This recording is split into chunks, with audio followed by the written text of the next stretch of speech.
Hello दोस्तों। बहुत से लोगों ने मुझे मेरी पहली वीडियो पर ये डिमांड की और कमेंट्स किए और पर्सनल फ़ोन भी किया कि सर हम 2003 की लिस्ट में ख़ुद को या अपने माता-पिता को या किसी रिश्तेदार को कैसे ढूँढें? कि हम 2003 की वो लिस्ट कैसे ढूँढें जहाँ पर उनका नाम दर्ज था? तो उसके लिए मैं यहाँ बता दूँ कि हमें सबसे पहले तो अपने माँ-बाप या जिसकी भी आप वोट ढूँढना चाहते हैं 2003 में, उन्हें ये ध्यान देना पड़ेगा या उनसे पूछना होगा कि वो 2003 में कौन से ज़िले में या कौन-सी विधानसभा में वोट डालते थे। और अगर वो एक सही जवाब दे देते हैं कि भई हम मेरठ में ही डालते थे या हम मुज़फ़्फ़रनगर में डालते थे या हम अलीगढ़ में डालते थे, तो फिर हमें वहीं उसी ज़िले की सारी जो भी हमारी पीडीएफ है, यानी कि उस वक़्त भाग संख्या, उनकी सूची को डाउनलोड करना पड़ेगा। तो चलिए चलते हैं, किसी को ढूँढते हैं।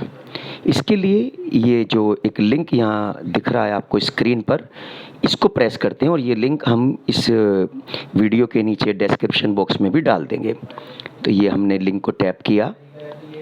ये लिंक हमें चुनाव आयोग की साइट पर ले जाएगा। उत्तर प्रदेश, आप देख सकते हैं chief electoral officer Uttar Pradesh.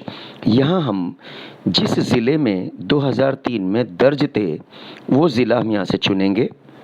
और क्योंकि मैं मेरठ का लेना चाह रहा हूँ, तो हमें मेरठ ज़िला हमने सेलेक्ट किया।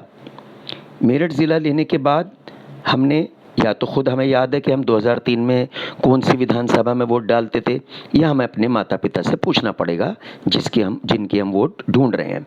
इसके लिए जो सेलेक्ट एसी है, हमें इसे दबाना है और यहाँ उस वक़्त की विधानसभाओं के नाम खुल गए। ये ज़रूरी नहीं कि जो इस वक़्त वर्तमान में विधानसभाएँ हैं वो सब दिखाई दें, क्योंकि ये 2003 की विधानसभाएँ हैं। और अब हमें ये देखना है कि हमारे अगर पापा या जिसकी भी हम वोट ढूँढ रहे हैं 2003 में, वो उस वक़्त कौन-सी विधानसभा के वोटर थे। अब मान के चलते हैं कि हमें कोई ऐसा वोटर मिला, वो कहने लगा भई हम तो मेरठ शहर में ही रहते थे 2003 में और मेरठ शहर की विधानसभा थी, तो हम मेरठ शहर की विधानसभा को ले लेंगे, या वो खरखोदा में था तो खरखोदा ले लेंगे। तो चलिए हमने मेरठ को दबाया। मेरठ को जब हमने प्रेस किया, मेरठ विधानसभा को, तो उसके बाद यहाँ एक बटन आपको दिखाई दे रहा है शो। अब हम इस शो बटन को दबाएंगे और जब हमने शो को प्रेस किया, तो यहाँ आपको स्क्रीन पर मेरठ विधानसभा की शुरू के 10 बूथ दिखाई देंगे। आप इनके देख सकते हैं, पार्ट नंबर ये रहे और इनके नाम यहाँ दिखाई देंगे। अब जिनकी आप वोट ढूंढ रहे हैं उनसे पूछेंगे, मान लीजिए उनको बूथ नंबर याद नहीं, लेकिन उन्हें याद है कि मैं किस स्कूल में वोट डालता था। फॉर एग्जाम्पल वो कहते हैं कि भाई मैं तो Shakuntala junior high school, Saraswati Shishu मंदिर, सूरजकुंड में मैं डालता था। तो यहाँ से हम उनकी पीडीएफ को डाउनलोड कर लेंगे और उनका नाम ढूंढ लेंगे। लेकिन यहाँ एक थोड़ी सी समस्या ये दिखाई दी किसी वोटर को कि जी मेरा बूथ कहाँ है, मैं तो पटेल मंडप में वोट डालता था, पटेल मंडप तो इसमें दिखाई नहीं दे रहा है। तो यहाँ जो आप देखते हैं जहाँ पर 10वां पार्ट है, उसके नीचे ये 1 2 3 4 जो लिखा है, ये पेज नंबर का इंडिकेशन है। तो अब मुझे अपना बूथ यहाँ दिखाई नहीं दे रहा है, मनचाहा जिसको मुझे ढूंढना है, तो मैं नंबर 2 दबाऊंगा। पेज नंबर 2 की नेक्स्ट अगली 10 यहाँ पर मुझे बूथ खुल जाएंगे, यानी 11 से लेकर 20 तक के। इसी तरीके से जब तक मुझे मेरा मनचाहा बूथ नहीं मिल जाएगा, मैं नीचे पेज बदलता रहूँगा। अब क्योंकि मुझे पटेल मंडप ढूंढना है और क्योंकि मुझे पहले से ही पता है कि ये 7 नंबर पर है, बजाय में एक एक करके ढूंढने के, आपका टाइम बचाते हुए सीधे मैं 7 नंबर दबाने जा रहा हूँ। अगर हमें पहले से ही पता है तो हम सीधे 7 नंबर पर चले जाते हैं और पेज नंबर 7 पर यहाँ अब आपको पार्ट नंबर बदला हुआ दिखाई देगा। ये रहा 61 से 70।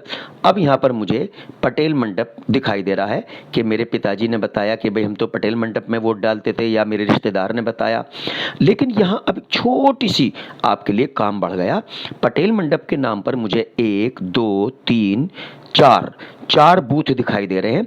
अब हमें इतना याद नहीं आ रहा कि उस वक्त हम कमरा नंबर 1 2 या 3 या 4 में वोट डालते थे। तो इसीलिए इस सूरत में उनको ये चारों ही पीडीएफ डाउनलोड करनी पड़ेंगी। और जब वो उसको डाउनलोड कर लेंगे, जैसे कि मैं यहाँ पटेल मंडप की मान लीजिए कमरा नंबर 1 की वीडियो को मैं इसको सूची को मैं डाउनलोड कर रहा हूँ। मैंने डाउनलोड बटन को प्रेस किया।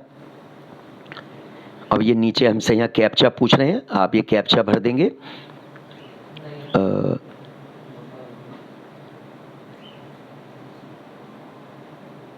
और इसको सबमिट करेंगे।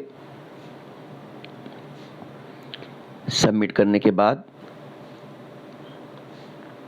आपकी वो PDF डाउनलोड हो जाएगी, जिसे आप अपने डाउनलोड में जाकर देख सकते हैं। ये रही, आपने देखा कि ये भाग नंबर 63, यहाँ पर भाग नंबर होता है, प्लीज़ ध्यान दें, भाग संख्या, और यहाँ इस जगह पर विधानसभा क्षेत्र की संख्या, नाम और आरक्षण स्थिति जो कि 381 है। ये हमें 381 विधानसभा का नंबर याद रखना है। ये विधानसभा का नाम है मेरठ, और ये हमारा भाग संख्या 63। ये हमारा जो गणना प्रपत्र है उसमें ये एंट्री भरने के काम में आएगा। अब उसके बाद हम यहाँ बिल्कुल आराम से एक एक पेज पर अपनी जो भी वोट हमें ढूंढनी है उनको ढूंढ लेंगे। फॉर एग्जाम्पल हम एक ऐसे ही कोई वोटर ले लेते हैं और वो एकदम ये बोला कि जी मैं मिल गया हूँ यहाँ पर, ये रहा मैं मोहम्मद शाहिद और ये रहा मेरे पिताजी का नाम मुंशी। तो यहाँ पर ये जो 105 और 520/3 आपको दिखाई दे रहा है, इनका जो वोटर क्रमांक है वो 105 माना जाएगा, और ये मकान नंबर है। यहाँ हमें मकान नंबर से कोई लेना देना नहीं, हमें उनका ये निर्वाचक क्रम संख्या जो हमारे ये आप देखते हैं निर्वाचक क्रम संख्या, ये हमें मतगणना जो गणना प्रपत्र आपके पास VLO दे के जाएंगे उसमें भरने के काम में आएगा।